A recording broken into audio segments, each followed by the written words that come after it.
Assalamu alaikum. In this video, how to liquify text in Photopea.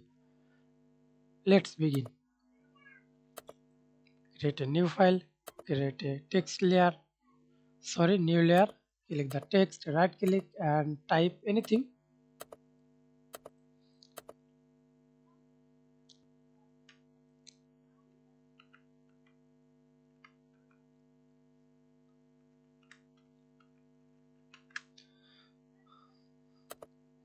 Double click, I use text bold,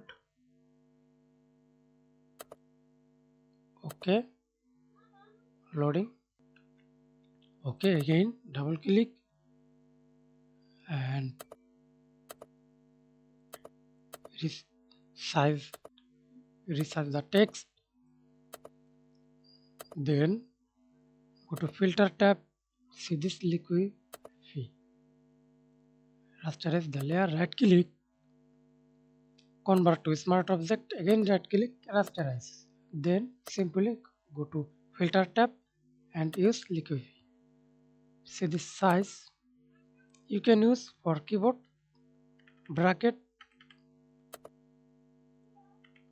or use this size.